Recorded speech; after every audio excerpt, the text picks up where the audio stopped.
and eat chocolate. Keep calm and carry on. Keep calm and have fun. Keep calm and relax. Hi, I'm Maddie Thacker, and I believe that it is important to stay calm in even the craziest of situations. Staying calm is helpful in every situation. You should try to stay calm under pressure in an emergency, and you should definitely stay calm before a test or a speech, which, to be honest, I have been totally failing to do since last night. Learning to keep calm under pressure is helpful because you can slow down your mind's reactions and simply observe.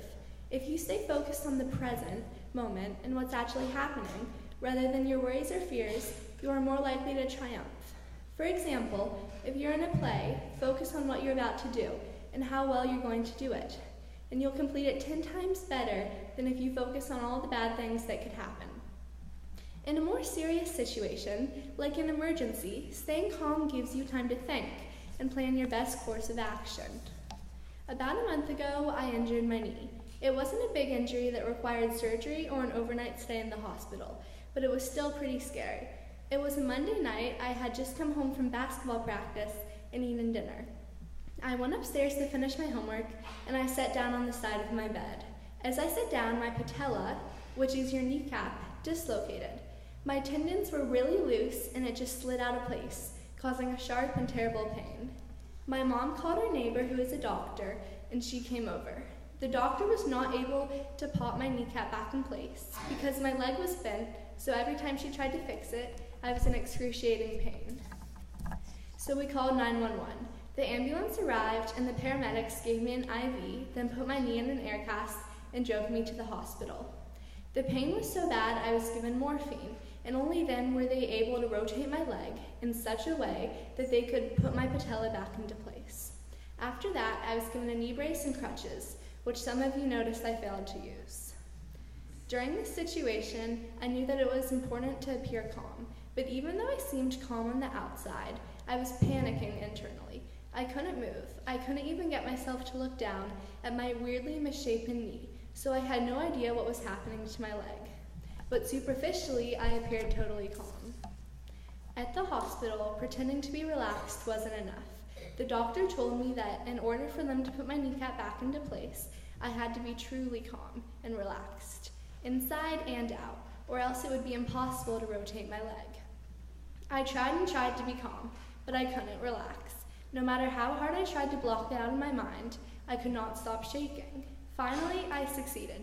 I don't know if I was successfully able to block my knee problem from my mind or if the morphine had hit me, but I relaxed and they were able to put it back into place. In the passage that Olivia read for us, Jesus is talking to his disciples on the night of the Last Supper. He tells them that even though he's leaving, he will not abandon the disciples, because the Holy Spirit will come and stay with them forever. The Holy Spirit will teach them, remind them of Christ's teachings, and guide them in every situation. Jesus says he is going to leave his peace with them, so they are comforted, knowing that they will always be protected. Jesus also says, "Do not let your hearts be troubled, and do not be afraid," meaning that as long as we have faith, it can drive away the anxiety and fear in our lives. During my kneecap crisis, it was important for me to stay calm, or at least fake it. If I had completely freaked out, inside and out, it would have been a lot harder for everyone.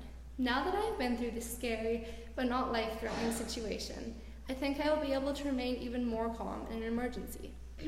But calm doesn't just come naturally to most of us. We have to practice. For example, every once in a while we have fire drills. These fire drills happen so we're ready if there actually is an emergency, so it's important to stay quiet and pay attention. But as you all know, that doesn't always happen. And if I'm honest, sometimes I'm one of the first people to talk, whether it's about the class we just evacuated or whether there is a real fire or just the drill. The thing is, we practice so that when there actually is a fire or an emergency, we are able to stay calm and safe rather than panicking because we don't know what to do. And we never really know if the drill is a rehearsal or the real thing, so from now on, I'm going to take them more seriously. Today, there are situations for everyone at St. Matthew's where it is important to stay calm. Maybe it's before your sports game or performance, or maybe it's with a worried friend. It's also important to stay calm during an argument. Don't run off or say something hurtful. Keep a level head, because nothing will ever be resolved if you aren't able to think straight. It can also be very important for leaders everywhere to stay calm. Whether they are leaders at school, the state, or the world, they know the importance for keeping calm anywhere and anytime.